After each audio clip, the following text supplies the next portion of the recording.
Good morning, everyone.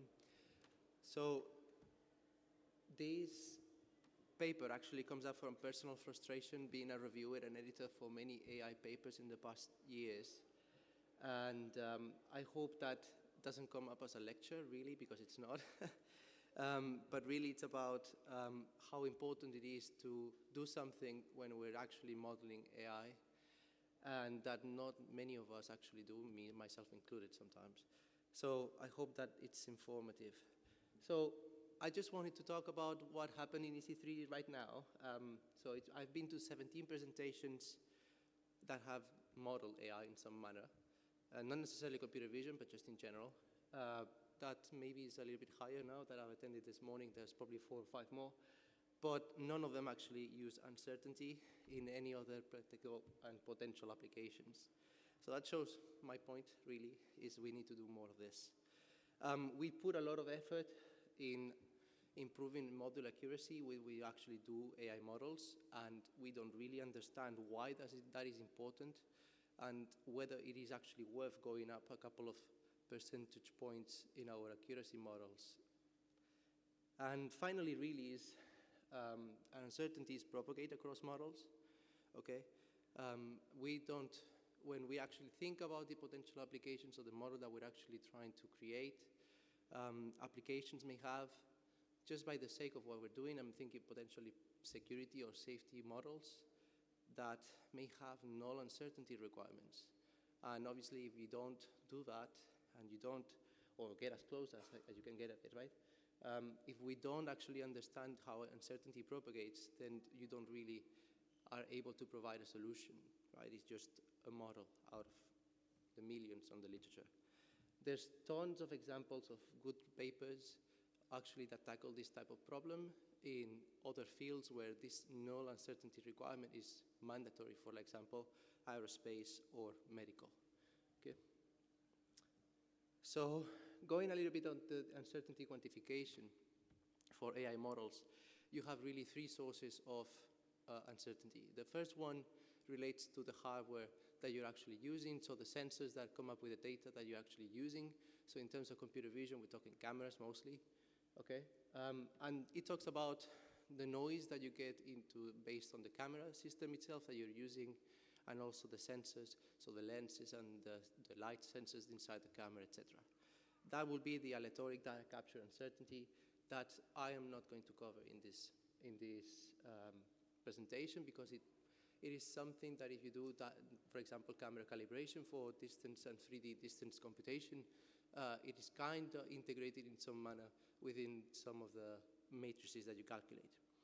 The second part will be the epistemic model uncertainty, which is something that is inherent to the models that you use, on the architecture of the models that you use. So in the context of computer vision, that will be our CNNs, which if you want to look at the uncertainty that you want to have in those models, you just need to turn those CNNs into Bayesian CNNs or BCNNs. And honestly, the uncertainty just comes up straight away as a function of the softmax functions that you have inside your architecture. And the third part will be the aleatoric output uncertainty, which is basically understanding the uncertainties out of the results that you get out of the model, which is something that we somehow do when we calculate accuracy, but we have to turn it a little bit around, and I will show some examples later in the slides. So to present how important it is to actually calculate uncertainty, I did 2 small case studies in this paper. They are not to be meant to be examples of everything that we can do in terms of AI. I just thought that it would be good examples in terms of the importance. So I could have chosen many different examples because of computer vision, we do things like we've shown it today on many different aspects. But I thought that one of them in regards to, for example, classification of plant equipment was quite simple to understand. And the second one would be kind of like a worker and machine kind of classification for safe operations. So I created 2 small data sets of data that I had collected previously in previous years. Very small data sets, about 60 images each, to train 2 different models. One of them that was a classification, a pure classification CNN, just 3 classes, truck, excavator, and cranes. And the second one, which was the same kind of classification of truck, excavator, and crane that we bundle all together. I call it a machine, and then worker. Okay, those CNNs were trained with the similar conditions on a 10 cross-fault validation step with initial weights from the COCO dataset. So obviously, because I had a very small dataset, so no one to start from scratch.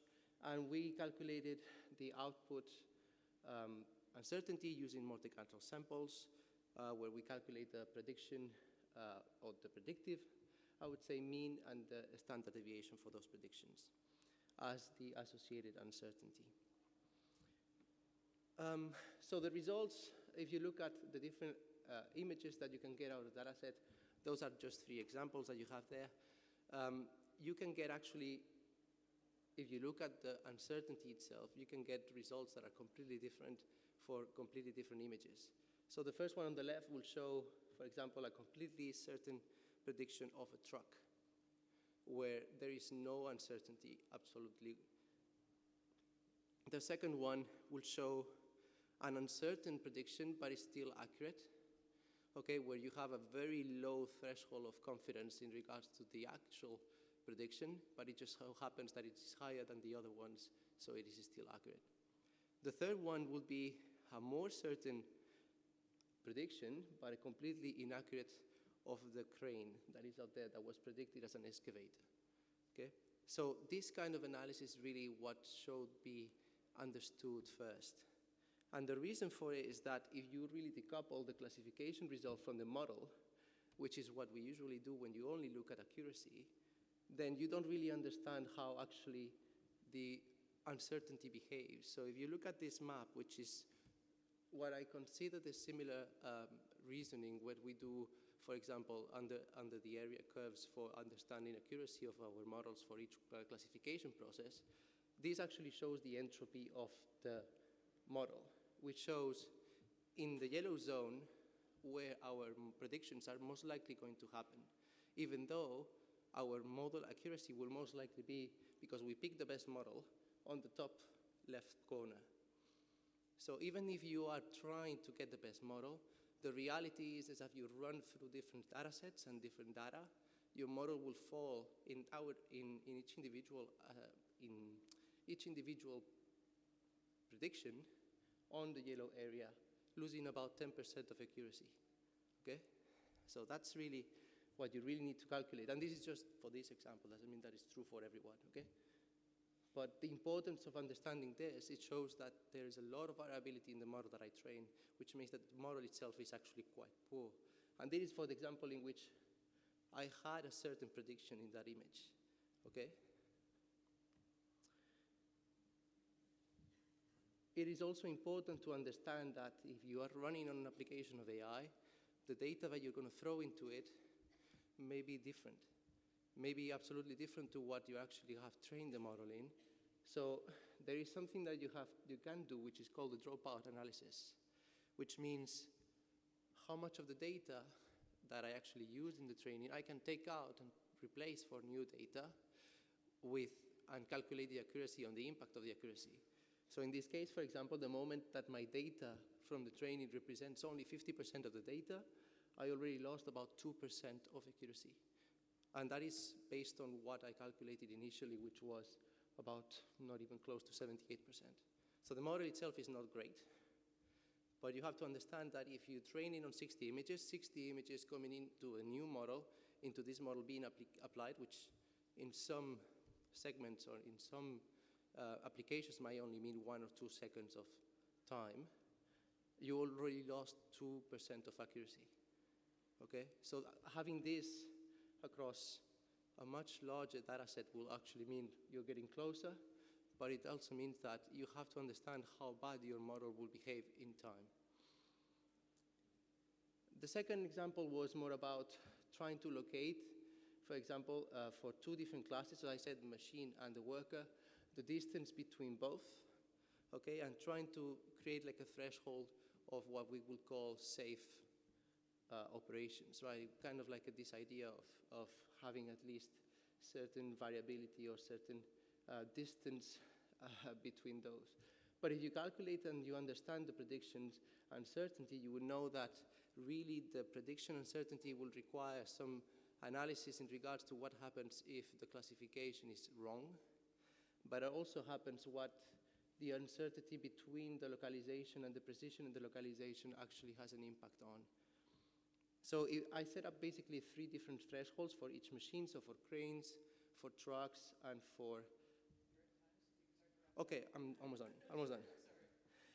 So that would be the end. What you would actually have to think about is if you have the right localization that this is actually a truck, your uncertainty tells you that most likely it's going to be a safe operation in only 2% of your operations. Well, obviously, this is a crane. This is an excavator, sorry. While if you go towards the crane, because the threshold that I gave was actually higher, it means that there's no impact whatsoever. Okay? So there is a real impact between how you decide on what considers safe and the application that you do and the initial uncertainty in your model. So I'm not going to go through that, but it's just conclusion really. It depends on the application that you use in construction. It is really important that you really do proper uncertainty analysis when you actually model your AI. And that's it for me. Thank you.